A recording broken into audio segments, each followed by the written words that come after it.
The billionaire rescued her from a cruel home, then whispered, "You're mine forever. My beloved family, welcome home to another evening, where hearts connect and souls find healing. Tonight I have poured every ounce of love I possess into Julia's story, and I cannot wait to share this journey with the most precious people in my world, you. Before we begin, I want you to close your eyes for just a second and feel this. You are deeply loved, endlessly treasured, and never alone. I don't speak to numbers, I speak to hearts. Your heart, but lately our views and likes have reduced because most of my loyal viewers have refused to engage with my stories, which has made me sad and thinking of quitting. But now I ask you, do you still carry my heart inside you? Please comment, I am here, so I'll know how many of you are still with me and really want me to keep writing. And like this video, not because I ask, but because it lets me feel your warmth, your loyalty, your light. You're not just my audience, you are the song in my silence, the strength in my weakness. When you show up, I feel whole. When you stay silent, my heart wonders. Are you still with me? Are we still family? Please know this, there is no one like you in the world, and my love for you is more powerful than words will ever say. Now let's begin with grace in our hearts and love that cannot be shaken. This is our home. This is our forever. In the rolling hills of Marin County, California, where mansions worth millions dot the landscape like jewels against emerald grass, Julia's world had become a living nightmare disguised as luxury. At 23 years old, she existed as less than a servant in the very home where she had once been cherished as a daughter. The alarm clock's shrill cry at 4:45 a.m. was unnecessary. Julia's body had long since learned to wake before dawn, her internal clock programmed by months of terror about what would happen if she overslept. In the cramped attic space that had become her bedroom after her mother's death, she rolled off the thin mattress that served as her bed, her joints aching from the unforgiving surface. The house below stirred with the expectation of service. Robert Thompson, her stepfather, had transformed from the loving man who had courted her mother into a tyrant who delighted in Julia's suffering. His voice boomed through the house before she had even reached the kitchen. "Julia, where's my coffee? Do I have to come up there and drag you down yourself?" Her bare feet hit the cold marble floors of the kitchen as she rushed to prepare his morning ritual. Everything had to be perfect. The coffee at exactly 1890 degrees, 2 sugars, cream poured in a clockwise motion. Any deviation would result in verbal attacks that left her feeling smaller than dust. "Pathetic," Robert sneered as he entered the kitchen, his expensive silk robe flowing behind him like a king's cape. "Your mother would be ashamed to see what a worthless burden you've become. At least she had some value before the cancer took her." The twins, Chloe and Elnora, descended the grand staircase like vultures, sensing weakness. At 19, they wore designer clothes that cost more than most people's monthly salaries, their perfectly manicured nails catching the morning light as they examined Julia with cold amusement. "Look at those rags she's wearing," Chloe laughed, pointing at Julia's faded jeans and worn t-shirt. "I wouldn't even donate those to charity. They're too disgusting for poor people." Elnora joined the cruel chorus. "Remember when we used to think she was our sister? Thank God we know better now. Can you even call someone family when they're basically just the help?" Julia's hands trembled as she served their breakfast, organic eggs Benedict for the twins, steel-cut oats with fresh berries for Robert, while she would later eat whatever scraps remained. The contrast was deliberate, designed to remind her of her place in their hierarchy. "After breakfast you'll clean every bathroom in this house," Robert commanded, not looking up from his newspaper. "The guest rooms too. We're having company this weekend, and I won't have them thinking we live like animals." "But I cleaned them yesterday," Julia began. "Did I ask for your opinion?" Robert's voice cut through her protest like a blade. "You'll do what I say, when I say it, and be grateful I allow you to stay under my roof." The irony was crushing. This roof had been her sanctuary when her mother was alive. Catherine had filled these halls with laughter, music, and unconditional love. Julia could still remember dancing in the kitchen while her mother cooked, their voices harmonizing to old songs on the radio. But cancer had stolen Catherine away, and with her death, Julia's protection vanished. Robert's mask of kindness had slipped the moment the funeral ended, revealing the calculating predator underneath. He had been playing a long game, waiting for Catherine's inheritance to become his, waiting for Julia to become completely defenseless. As Julia scrubbed the pristine marble bathrooms that barely needed cleaning, she found herself retreating to memories of her mother's love. Hidden throughout the house were treasures that Robert and the twins had overlooked. Love letters Catherine had written to Julia during her final weeks, tucked inside old books and behind picture frames. In her mother's elegant handwriting, Julia found strength. "My darling girl, you are worth more than diamonds, stronger than steel, and loved beyond measure. Never let anyone convince you otherwise. Your value doesn't decrease based on someone's inability to see your worth." These hidden messages became Julia's lifeline, reminders of who she really was beneath the layers of abuse and degradation. She would read them in stolen moments, her mother's words wrapping around her heart like armor against the daily assaults on her spirit. But even these moments of solace couldn't prepare her for what was coming. That evening, as autumn rain pelted the floor-to-ceiling windows of their dining room, Robert burst through the doors with an excitement that made Julia's stomach clench with dread. His face was flushed, his eyes gleaming with a satisfaction that could only mean terrible news for her. "Pack whatever pathetic belongings you have," he announced, barely able to contain his glee. "Tonight is your lucky night, Julia. Someone actually wants you."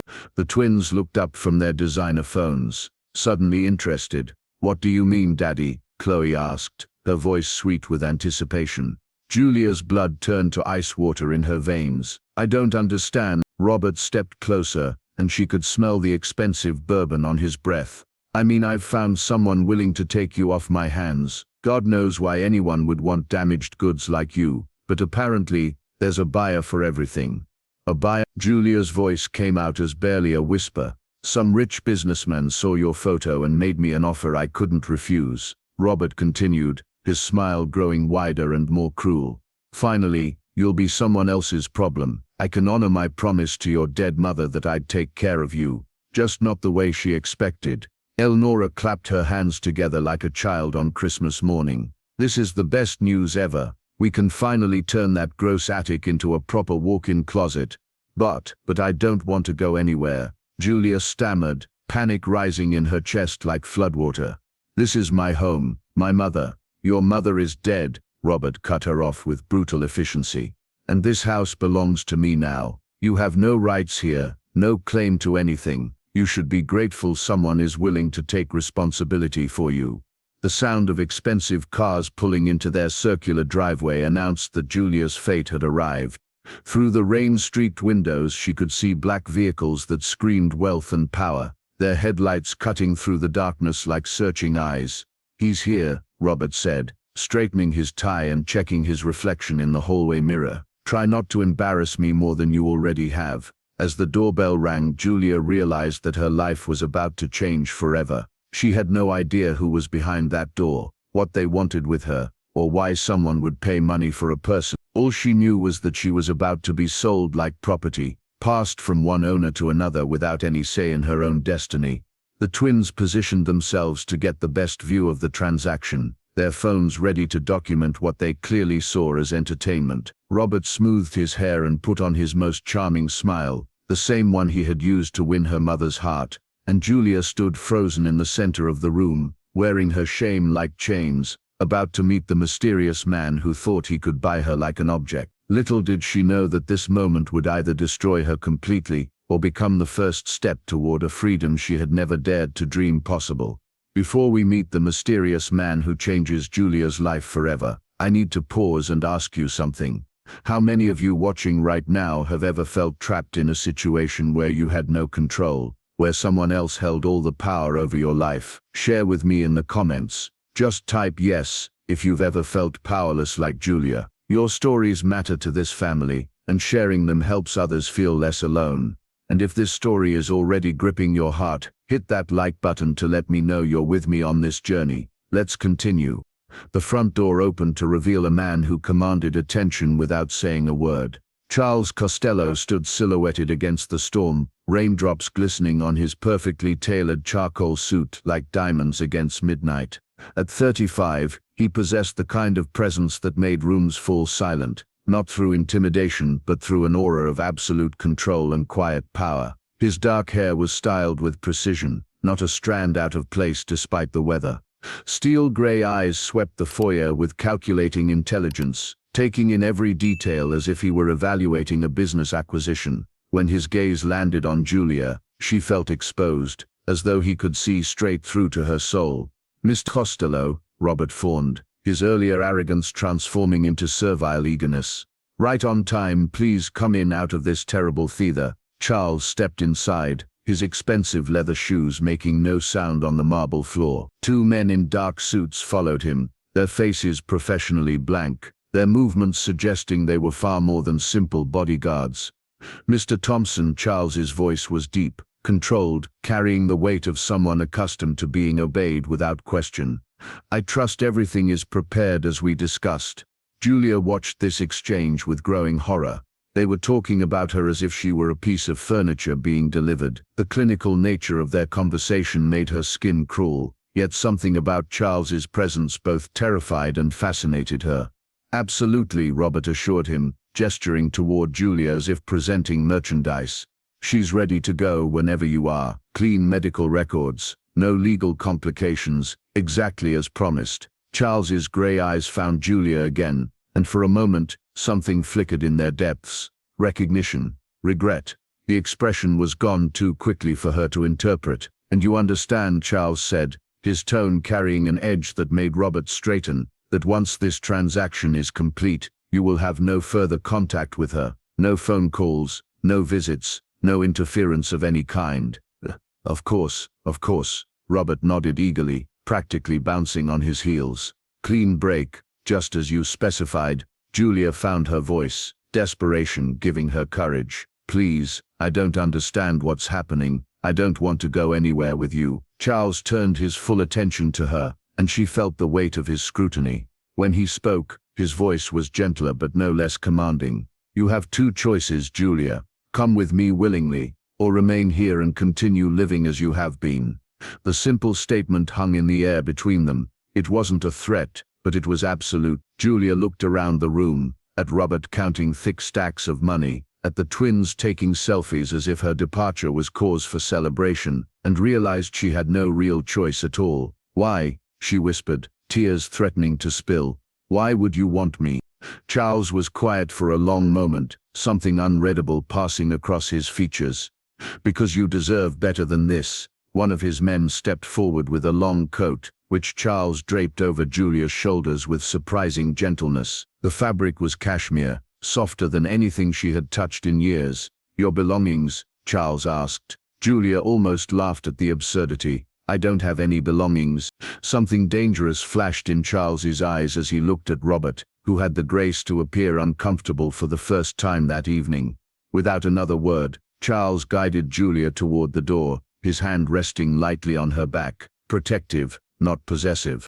The last thing Julia heard as they left was Chloe's delighted squeal. "Finally, now we can renovate that disgusting attic." The limousine waiting outside was like nothing Julia had ever seen. The interior was appointed with butter-soft leather, ambient lighting, and technology that probably cost more than most people's cars.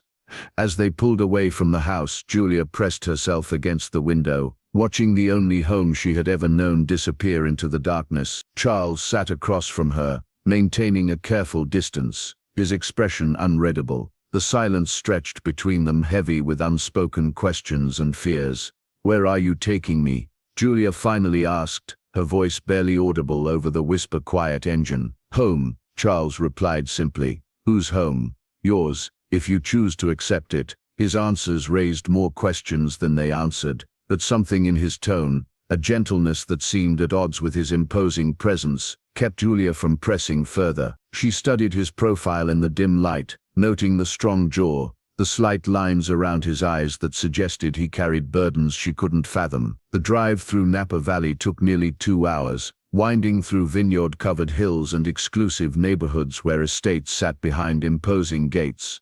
When they finally turned through iron gates that opened at their approach, Julia's breath caught in her throat. Charles's estate rose before them, like something from a dream. The mansion was a masterpiece of classical architecture, all soaring columns and elegant arches, illuminated by soft golden lights that made it glow against the night sky. Manicured gardens stretched as far as the eye could see, dotted with fountains and sculptures that spoke of wealth beyond imagination. "Welcome to Bellacorte," Charles said, noting her amazement. "Welcome to your new home." Inside, the mansion was even more breathtaking. Marble floors reflected light from crystal chandeliers, and artwork that belonged in museums graced the walls. A staff of servants waited to greet them, their faces kind but professionally neutral. "Mrs. Rodriguez will show you to your room," Charles said, indicating an elegant woman in her 50s. "You'll find everything you need has been provided." The master suite he had prepared for her was beyond anything Julia could have conceived. Rich fabrics, in deep jewel tones, a fireplace crackling with warmth, French doors opening onto a private balcony overlooking gardens that seemed to stretch to the horizon. A walk-in closet held clothes in her exact size, all in styles and fabrics that spoke of thoughtful selection rather than random purchases. "I don't understand," Julia said, turning to face Charles. "What do you want from me?" Charles maintained his careful distance, his hands clasped behind his back. "Nothing. You're free to live your life as you see fit. Consider this: repayment of a debt." "What debt? I don't even know you." For a moment, Charles's carefully controlled mask slipped, and Julia glimpsed something raw and vulnerable beneath. Then it was gone, replaced by polite detachment. "Get some rest," he said, already moving toward the door. "We'll speak more in the morning." And with that, he left her alone in the luxurious room, more confused than ever. The weeks that followed established a pattern that both comforted and frustrated Julia beyond measure. Charles provided her with everything she could possibly need: beautiful clothes, access to his extensive library, tutors when she expressed interest in learning, even a personal trainer to help her regain the strength that years of malnutrition had stolen. But Charles himself remained frustratingly distant. Julia tried everything to bridge the gap between them. She woke early to prepare his breakfast, remembering cooking techniques her mother had taught her. The first morning, she proudly presented him with perfectly fluffy pancakes and fresh coffee, her heart racing as she waited for his reaction. Charles examined the spread with those penetrating gray eyes, nodded politely, and said, "Thank you. The staff will handle meals from now on." He barely touched the food she had lovingly prepared. Undeterred, Julia threw herself into managing aspects of the household. She learned the names of every staff member, reorganized the extensive library that had clearly been neglected, and arranged fresh flowers throughout the mansion's many rooms. When Charles returned from his work each evening, she would greet him hopefully, eager to share what she had accomplished. "The garden roses are particularly beautiful this time of year," she ventured one evening, having spent hours creating elaborate arrangements in the main hall. "I thought you might enjoy them when you come home." Charles barely glanced at her careful work. "Very nice," he said absently, already heading toward his study. "If you'll excuse me, I have work to finish." Night after night, Julia would wait in the sitting room, hoping he might join her for dinner or even simple conversation. She longed to understand this mysterious man who had saved her yet seemed to regret it. When he did appear, his responses were cordial but cool, as if she were a houseguest he was too polite to dismiss. "Charles," she said one evening, gathering her courage, "I wanted to thank you again for everything you've done. I know I can never repay you, but I hope someday you'll let me try." His gray eyes flickered with something, irritation, pain, before the mask slipped back into place. "There's no need for gratitude, Julia. As I said, consider it repayment of a debt." "But whose debt?" she pressed, desperate for answers. "Why me? Why did you choose to help me?" Charles stood abruptly, his jaw tight with barely controlled emotion. "Some questions are better left unasked. Good night." Julia watched him leave, her heart aching with confusion and growing feelings she didn't want to acknowledge. Despite his coldness, despite his obvious reluctance to let her close, she found herself falling for the man who had given her everything except himself. Weeks turned into months, and Julia's determination to reach Charles only grew stronger. She began to notice the smallest details about him: how he liked his coffee black with just a hint of cream, how he worked late into the night when stressed, how his shoulders tensed when he reviewed particularly challenging reports. These observations became her roadmap to his heart. Every morning Julia would rise before dawn to ensure fresh coffee appeared at his desk during long work sessions. She never announced herself, never sought credit, but she watched from doorways as he paused when he discovered the still warm cup, a flicker of something crossing his features before he resumed his work. His favorite newspapers would be perfectly arranged at breakfast, folded to articles she had noticed in reading with particular interest. When she learned he preferred a specific type of fountain pen, an expensive German brand that wrote with precise fluidity, she quietly ensured his study was always stocked with fresh cartridges and backup pens. Charles never acknowledged these gestures directly, but Julia caught him sometimes a pause when he found documents she had organized, a slight softening of his expression when he discovered she had repaired a torn page in his favorite book on architectural history. These tiny moments gave her hope that beneath his cold exterior, he was noticing her efforts. "You don't have to do these things," he said one morning, finding her arranging his desk before he arrived for work. "I know," Julia replied softly, looking up at him with genuine warmth. "I want to." Something flickered in his eyes before he turned away. "The staff are paid to handle such tasks." "This isn't about the staff," Julia said, bold enough to step closer. "This is about caring for someone who saved my life." Charles went rigid, his hands clenching at his sides. "Don't mistake obligation for something it's not, Julia." But Julia was learning to read the man behind the mask. She saw how his breathing changed when she was near, how his eyes followed her movements even when he pretended not to notice. Most tellingly, she observed how he never actually stopped her from caring for him. He simply pretended it didn't matter. Late at night, when Charles thought she was asleep, Julia would sometimes catch glimpses of him pausing outside her door, as if he wanted to knock but couldn't bring himself to cross that final barrier. She began to understand that his distance wasn't indifference. It was protection. But protection from what? She couldn't fathom.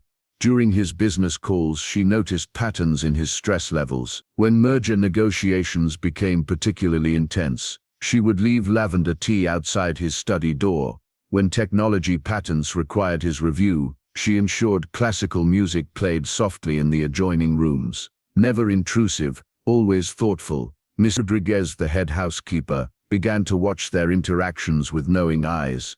In 20 years of working for Mr. Costello, she confided to Julia one afternoon, "I have never seen him notice anyone the way he notices you. He barely acknowledges I exist," Julia protested. "Child," Mrs. Rodriguez smiled, "that man knows exactly how you take your tea, which flowers make you smile, and what time you walk in the gardens. He asks about your well-being every single day. That's not a man who doesn't notice." The revelation sent warmth through Julia's chest. Charles was watching her just as carefully as she watched him, but from a distance that felt safer to him. One evening, Julia discovered Charles in his study, surrounded by architectural blueprints, his usual composure cracked by exhaustion. Without thinking, she entered and began massaging his tense shoulders. He froze under her touch, every muscle going rigid. "Julia," he said, his voice strained. "You're in pain," she said simply, continuing the gentle pressure.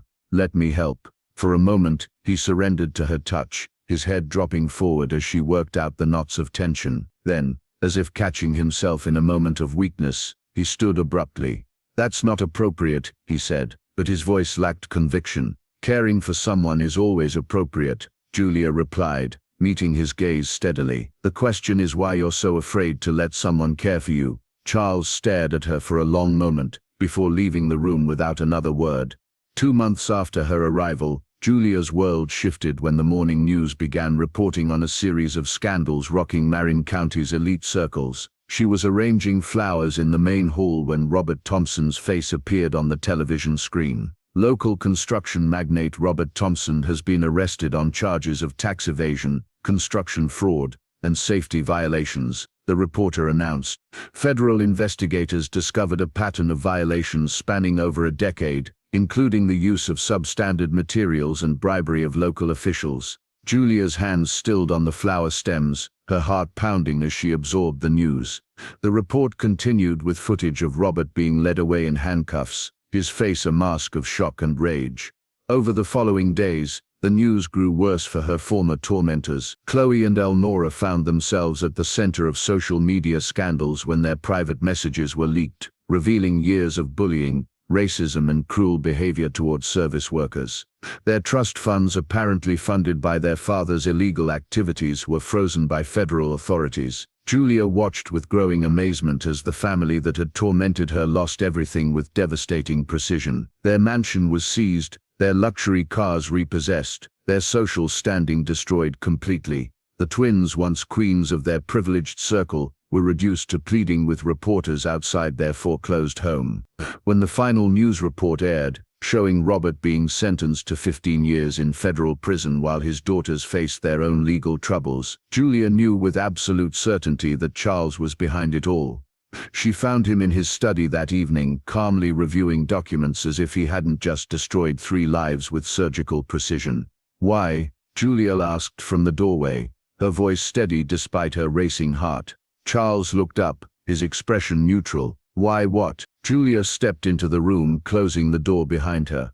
"Don't pretend you don't know what I'm talking about. Robert, Chloe, Elnora, that was you, wasn't it?"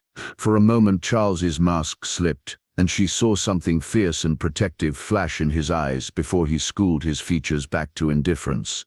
"I have no idea what you're referring to, Charles," Julia said, moving closer to his desk. "Why do you protect me and do all these things for me but still push me away with your actions? Why do you care enough to destroy my enemies but not enough to let me thank you? Why do you save me and then act like I'm a burden you can barely tolerate?" The questions hung in the air between them, and Julia watched as Charles's carefully constructed walls began to crack. His hands gripped the edge of his desk so tightly his knuckles went white. "You don't understand," he said finally, his voice strained. "Then help me understand," Julia exclaimed, all her months of frustration and longing pouring out. "I've been trying so hard to reach you, to show you that I'm grateful, that I care about you, and you act like I'm invisible. What did I do wrong? Why won't you let me in?" Charles stood abruptly, his chair scraping against the floor. For a moment he looked like a man on the edge of breaking, his careful control finally fracturing under the weight of months of suppressed emotion. "You want to know why?" he asked, his voice raw with pain and longing. Julia nodded, tears threatening to spill as she watched this powerful man struggle with emotions he had clearly been fighting for months. "Because I never expected you to be like this," Charles said, his voice breaking. "I thought this would be simple. I never expected you to be so beautiful, so bright, so impossibly kind. I never expected to fall in love with you."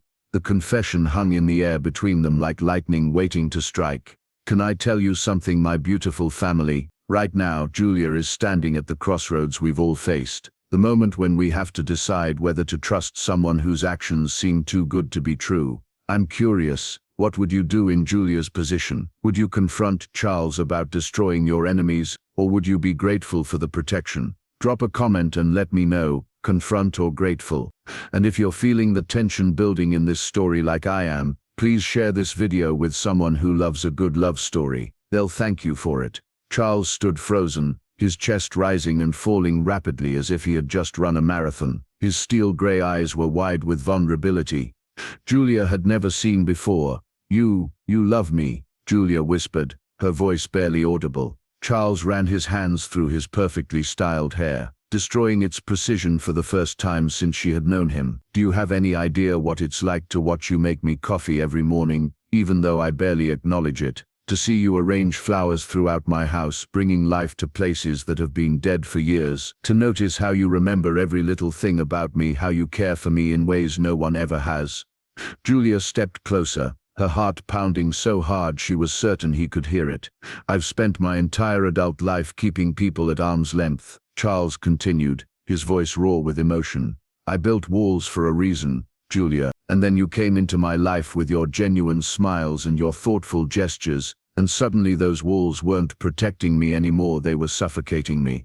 "Charles," Julia whispered, reaching toward him. "No, let me finish," he said, holding up a hand that trembled slightly. "I was terrified of falling for you because I bought you, Julia. I literally purchased you from that monster. How could I allow myself to develop feelings when the power dynamic between us was so wrong? How could I trust that anything you felt was real and not just gratitude or fear?" Julia's heart ached at the pain in his voice, finally understanding the torture he had been putting himself through. "So I kept my distance," Charles said, his voice growing quieter. "I told myself I was protecting you from me, protecting both of us from a situation that could only end badly. But watching you try so hard to reach me, seeing the hurt in your eyes when I pushed you away, it was destroying me." "Charles," Julia said firmly, stepping close enough now to see the unshed tears in his eyes, "you want to know what I think about the power dynamic between us." He watched her carefully, every muscle tense with anticipation. "I think you're using it as an excuse to protect yourself from feeling something real," Julia said. "Yes, you rescued me from Robert, but Charles, you've never once made me feel like I owed you anything beyond basic gratitude. You've never pressured me, never demanded anything from me, never even entered my room without permission." She reached out, placing her hand over his clenched fist. "You didn't take advantage of me when I was vulnerable and grateful. You didn't take advantage of me when I started caring for you, even though you must have known how I felt. If anything, you've bent over backward to avoid taking advantage." Charles stared down at their joined hands, his breathing uneven. "I fell in love with you," Julia said simply, "not because you saved me, but because of who you are. Because you're strong enough to destroy my enemies but gentle enough to give me space to heal. Because you're powerful enough to own anything you want but humble enough to let me take care of you in small ways.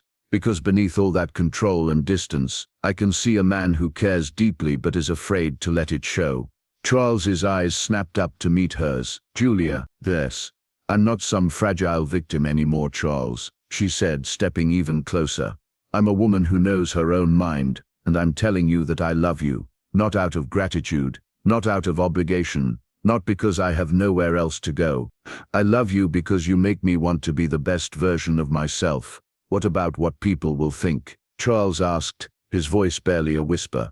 "The world will say I took advantage. The world doesn't get a vote in our happiness," Julia interrupted. "The only opinions that matter are ours. And I'm telling you that I wasn't taken advantage of. I was loved, protected, and cherished even when you were too scared to admit it." For a long moment, they stood frozen, the air between them crackling with months of suppressed emotion and desire. Then Charles reached up with his free hand, cupping Julia's face with a gentleness that made her heart soar.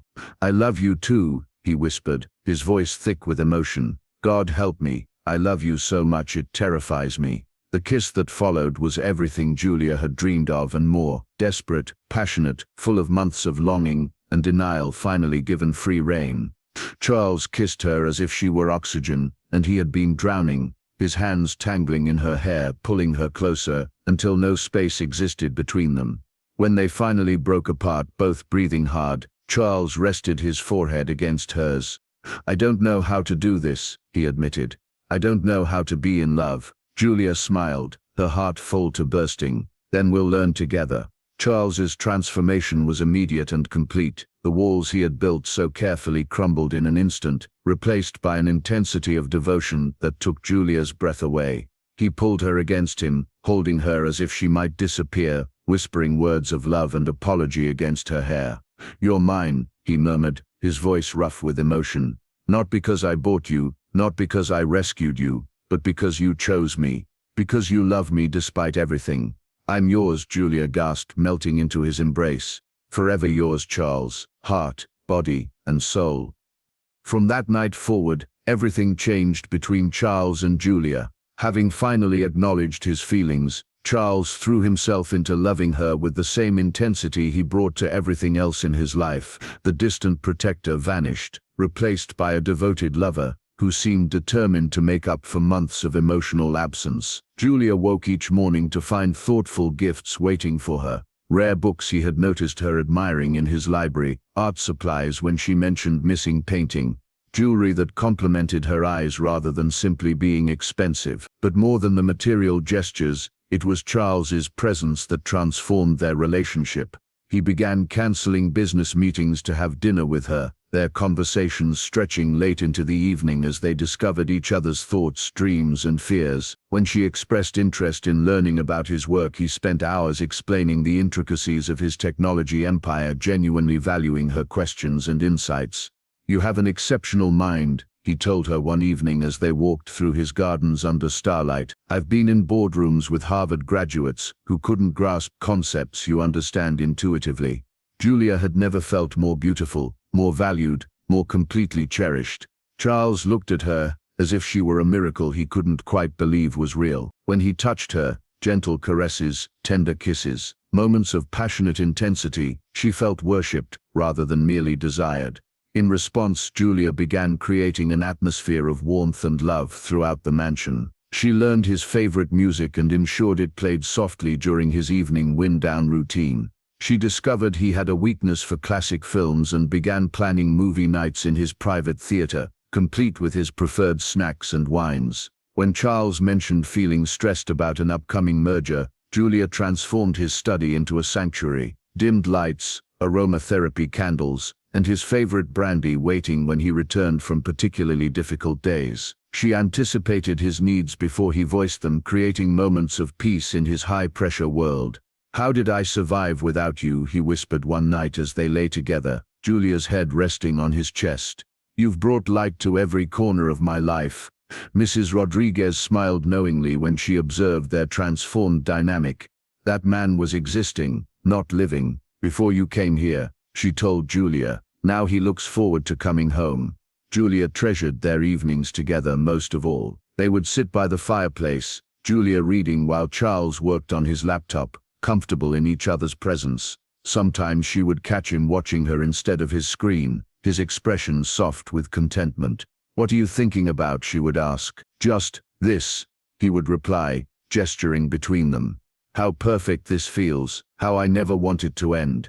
3 months into their newfound happiness, their love felt unshakable. Julia had never imagined she could be so completely, unconditionally loved. Charles treated her as his equal partner in everything, consulting her on business decisions, seeking her opinions on personal matters, making her feel essential to his world rather than simply welcomed into it. But fate has a cruel way of testing even the strongest foundations. On a Tuesday afternoon, while Charles was attending meetings in San Francisco, Julia decided to surprise him by organizing his study. She had noticed he seemed frustrated trying to locate specific documents, and she thought creating a better filing system might help. As she worked behind his massive oak desk, her elbow accidentally knocked against what she thought was a solid bookshelf. To her shock, a section of the wall swung inward, revealing a hidden door she had never noticed before. Curiosity overcoming caution, Julia pushed it open and stepped into a room that made her blood run cold. The walls were covered with photographs of her, hundreds of them, pictures taken from a distance over what appeared to be years. Julia at the grocery store during her final year of high school, Julia in the garden behind Robert's house, Julia through windows as she cleaned and cooked and suffered. Surveillance footage played on multiple monitors, showing her daily routines, her interactions with Robert and the twins, moments of private pain she thought no one had witnessed. A massive desk dominated the center of the room, covered with detailed files bearing her name. With trembling hands, Julia opened the first folder and found psychological profiles, behavioral analysis reports, medical evaluations she had never consented to, page after page of clinical observations about her responses to trauma, her coping mechanisms, her emotional vulnerabilities. But what made her legs give out was a document titled Project Julia, Complete Reconstruction Plan. As she read, her hands shook with growing horror. The document outlined strategies for breaking down existing psychological barriers, eliminating previous conditioning, systematic isolation from past influences, and rebuilding subjects' personality to desired specifications.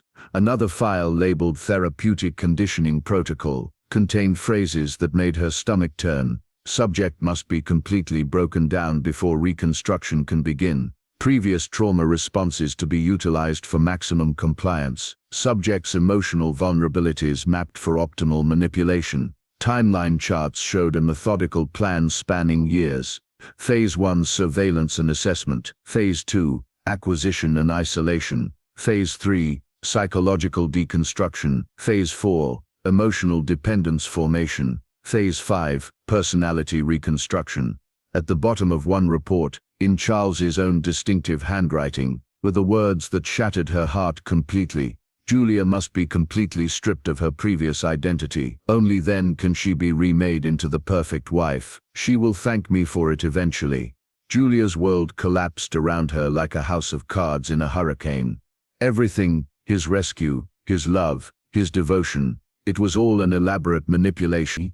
He was no different from Robert. Worse perhaps because his cage was made of silk and gold, designed to be so beautiful she would never want to escape. She found records of therapists he had consulted, not for her healing, but for advice on psychological manipulation techniques. Financial records showed payments to private investigators who had been watching her since she was 18. Medical files contained detailed plans for keeping her isolated, dependent and emotionally vulnerable. The most devastating discovery was a video file labeled Final Phase Instructions. With shaking hands, Julia clicked play and watched Charles speaking to someone off camera about the successful completion of subject conditioning and plans for maintaining long-term compliance through controlled emotional reward systems. Julia realized with sick clarity that she had been watched, studied, and manipulated for years.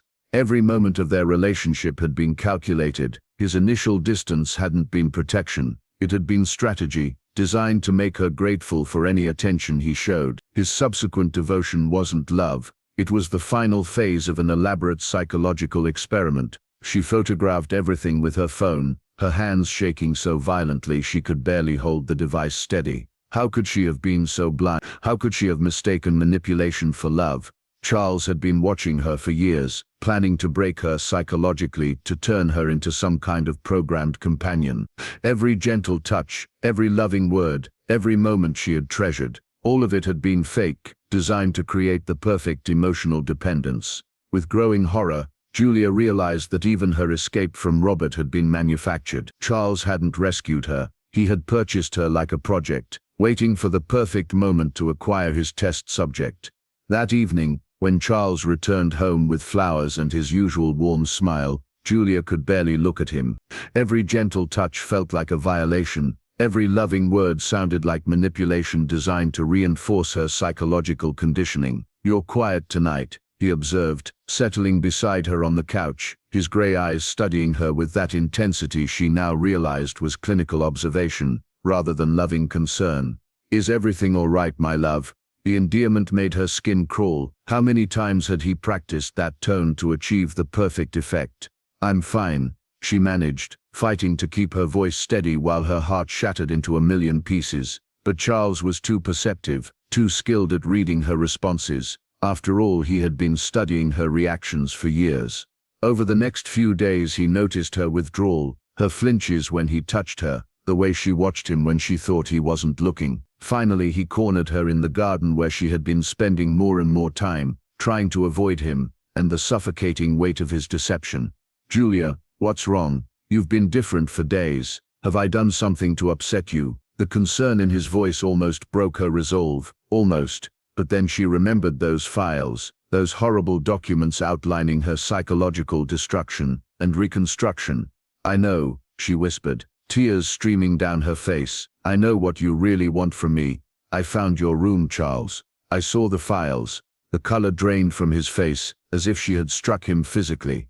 For a moment he looked genuinely stricken, vulnerable in a way that would have moved her days earlier. Then his expression hardened into the mask she now recognized as his true face. "Julia, you don't understand. Don't." She backed away from him, her voice rising with months of suppressed pain and rage. "Don't you dare try to manipulate me anymore. I trusted you. I loved you. I thought you were different, but you're worse than Robert ever was. At least he was honest about his cruelty."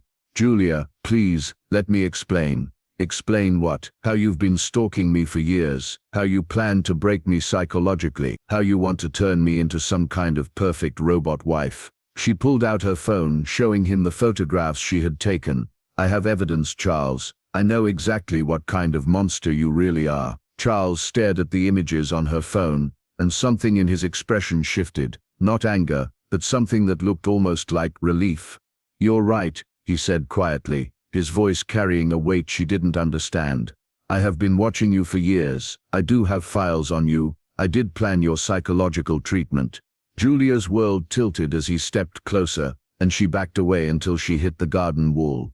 But you don't know why, he continued, his voice soft but filled with a pain that seemed genuine. Your mother asked me to. The words hit Julia like a physical blow. What? Charles's voice was thick with emotion now, all pretense stripped away. Your mother, Catherine, she was my mother's best friend from childhood. Julia's world tilted on its axis as Charles's words sank in. Her mother had never mentioned knowing anyone wealthy, never talked about childhood friends who had become successful. The revelation hit her like a tsunami, washing away everything she thought she understood.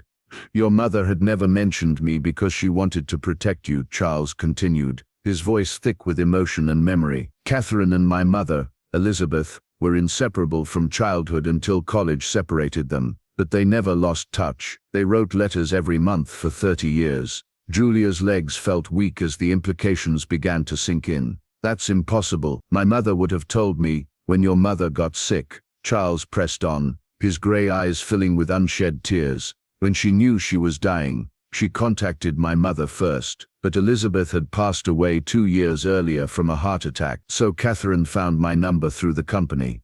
Charles reached into his jacket with trembling hands and pulled out a worn letter, the paper yellowed with age and soft from countless readings. She called me, begging me to watch over you. She said she couldn't die in peace knowing you would be left to Robert's mercy. Julia stared at the letter, recognizing her mother's handwriting immediately. Her hands shook as she took it, afraid of what truths it might contain. Your mother made me promise to save you when the time was right, Charles continued, his voice breaking. To protect you, to help you heal from whatever damage Robert would inflict. She knew his true nature, even before she married him. She saw the darkness in him, but she was dying, and she couldn't leave you alone with nowhere to go. Julia unfolded the letter with hands that trembled like autumn leaves. The familiar script blurred through her tears, but she forced herself to read every word. My darling Julia, if you're reading this, it means Charles has told you the truth, and I am long gone. I pray you can forgive me for the deception, but I knew you would never accept help if you thought it was charity. Charles's mother Elizabeth was my dearest friend, closer than a sister. We shared everything, our dreams, our fears, our deepest secrets. When I learned of my diagnosis, I contacted her son, knowing he had the power and resources to protect you from Robert. I saw the darkness in that man even before we married, but I was dying, and I couldn't leave you alone with nowhere to go. I made Charles promise to watch over you, to save you when Robert's true nature emerged, and to help you heal from whatever damage he would inflict. Everything Charles has done has been to honor that promise, not just to me but to his own mother's memory. You are not a project to him, my love. You are the daughter of his mother's best friend, the girl he has been sworn to protect. Trust him, Julia. Let him help you heal. The surveillance is not meant to control you. It's to document Robert's abuse, to gather legal evidence that would ensure no court could ever question your removal from that house. You are precious, my darling girl. You are worthy of love, of happiness, of everything beautiful this world has to offer. Don't let Robert's poison make you forget that. Charles will help you remember. All my love, always and forever, Mom. Julia's sobs came in great gasping waves as the truth finally crashed over her like a cleansing flood. Everything she had interpreted as manipulation was actually healing. Every moment she had seen as control was actually protection. Charles hadn't been creating a perfect wife, he had been helping her remember that she was already perfect, already worthy, already enough. The isolation protocols, Charles said softly, watching her process the truth, were to give you space to heal without their toxic influence. The systematic reconstruction was therapy, Julia. Art therapy, music therapy, confidence-building exercises. Everything I did was designed to help you remember your own worth. Julia looked up at him through her tears, seeing him clearly for the first time, not as a manipulator or even as a savior, but as a man who had fallen in love with her while trying to honor a sacred promise to the dead. I'm sorry, she choked out, her voice broken with grief and relief. I'm so sorry I didn't trust you. I'm so sorry I believed the worst. Charles's composure finally cracked completely, and tears streamed down his face as he reached for her. No, Julia, I'm sorry. I should have told you the truth from the beginning. I should have trusted you with your mother's last wish. I was so afraid you would see it as pity, that you would refuse help if you knew it came from obligation. She threw herself into his arms, and he caught her, holding her tight against his chest as they both wept, for her mother, for the years of pain, for the misunderstanding that had nearly torn them apart. "I love you," Charles whispered into her hair, his voice raw with emotion. "Not because I promised your mother I would protect you, not because I feel obligated to care for you. I love you because you are extraordinary, Julia. You survived hell and came out with your heart intact. You are the strongest, most beautiful woman I have ever known." Julia pulled back to look at him, seeing past the tears to the man who had kept faith with a dying woman's final wish. "I love you too," she whispered. "I love you so much it terrifies me. I love you not because you saved me, but because of who you are. Because you honored my mother's trust. Because you saw worth in me when I couldn't see it myself." That night, their reunion was unlike anything either had experienced before. There was a desperate intensity to their lovemaking, as if they were both trying to erase the pain of the past few days, to reaffirm their connection, to prove that their love was real and unbreakable. Charles worshipped her body with a reverence that brought fresh tears to her eyes, his hands and lips mapping every inch of her skin as if he were memorizing her, as if he were afraid she might disappear. "You're mine," he whispered against her throat, his voice rough with emotion and desire. "Not because I bought you, not because I rescued you, but because you chose me, because you love me despite everything." "I'm yours," Julia gasped, arching beneath his touch, her heart soaring with the truth of it. "Forever yours, Charles, body, heart and soul." Their love was fierce, consuming, a fire that burned away all the doubt and fear and misunderstanding, leaving only truth, only love, only the absolute certainty that they belonged together. Afterward, as they lay tangled in each other's arms, Charles traced lazy patterns on Julia's bare shoulder, his voice soft in the darkness. "I want to marry you," he said suddenly. "Not because of any promise I made, not because of any obligation, but because I cannot conceive of my life without you in it." Julia turned in his arms, her eyes shining with love and certainty. "Yes," she whispered, without hesitation. "Yes, to everything, to forever, to you." The months that followed were a period of healing and growth for both of them. Charles opened every aspect of his life to Julia, his business, his history, his fears and dreams. Julia, in turn, began to truly heal from the trauma of her past, working with therapists who helped her process not just Robert's abuse, but the complex emotions surrounding her rescue and love story. The proposal came 6 months later, on Christmas Eve, in the garden of his estate where thousands of white lights twinkled like stars brought down to earth. Snow fell gently around them as Charles dropped to one knee, holding out a ring that captured the light like captured starfire. "Julia Catherine Thompson," he said, his voice thick with emotion and love. "Your mother asked me to protect you, but you taught me how to love. You brought light to my dark world, purpose to my empty life, joy to my lonely heart. Will you do me the honor of becoming my wife? Will you let me spend my life proving that you are cherished beyond measure?"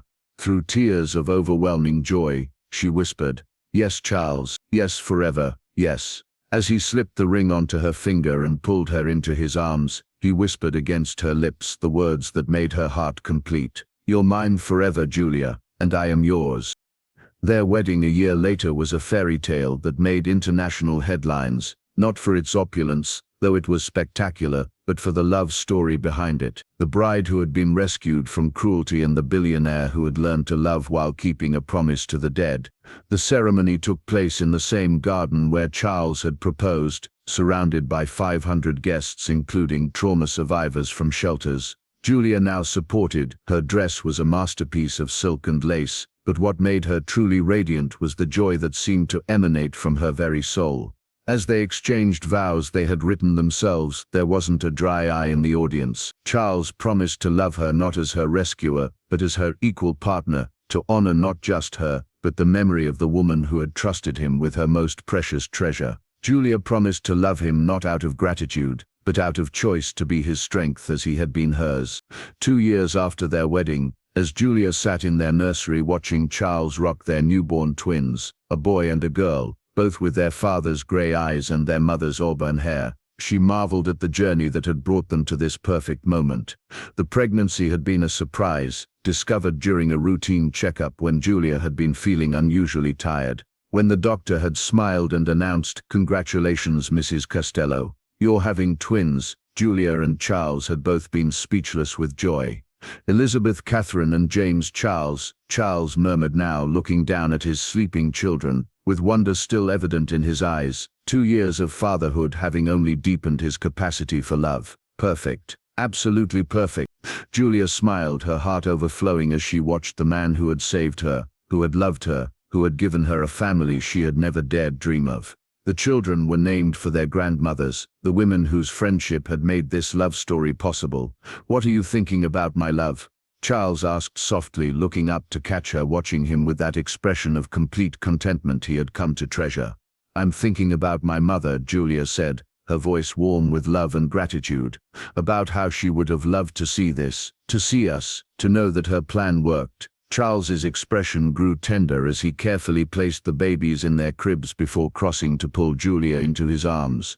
"She knows," he whispered, pressing a kiss to her temple. "Wherever she is, she knows that you're loved, that you're happy, that you're safe." Julia melted into his embrace, as she had done countless times over the years, still amazed by the miracle of their love. "Thank you," she whispered against his chest, "for keeping your promise to her, for saving me, for loving me." "Thank you," Charles whispered back, his voice thick with emotion, "for letting me, for trusting me, for making my life complete." As they stood together in their children's nursery, surrounded by the family they had created, Julia knew that every moment of pain had been worth it to reach this perfect happiness. Her mother's final gift hadn't just been protection, it had been love, true and lasting, and forever. And somewhere in the depths of her heart, she could almost hear her mother's voice, filled with joy and satisfaction. "Well done, my darling girl, well done." In the soft glow of the nursery lamp, as Charles whispered words of love against her hair and their children slept peacefully nearby, Julia finally understood the true meaning of the words he had spoken so long ago. "You're mine forever, not as a possession, but as a choice, not as a captive, but as a beloved. You're mine forever," she whispered back, "and I am yours. My precious family, my heart is absolutely racing right now, and I know yours is too." Following the love, emotional journey and twists shaped everything we thought we knew about Charles and Julia's story. You know, Julia's story reminds us that sometimes our greatest rescue comes disguised as our greatest fear. That love isn't always gentle. Sometimes it's fierce, protective, and willing to move mountains to keep us safe. Catherine's love for her daughter reached beyond death itself to ensure Julia's happiness. Tonight I want you to remember that you too are worthy of fierce love, of protection, of someone who would move heaven and earth for your happiness. And if you're the one with the power to be someone's protector, someone's safe harbor, don't hesitate. Be their Charles, be their answer to prayer. If this story has moved you, if you've been invested in Julia's happiness, if you believe in love that overcomes misunderstanding, hit that subscribe button right now, because stories like this, stories that remind us that love can triumph over the darkest circumstances, are what this family is all about. And ring that notification bell so you never miss a moment of these life-changing stories. Thank you for letting me share Julia's story with you tonight. Sweet dreams, my beautiful family, until we meet again.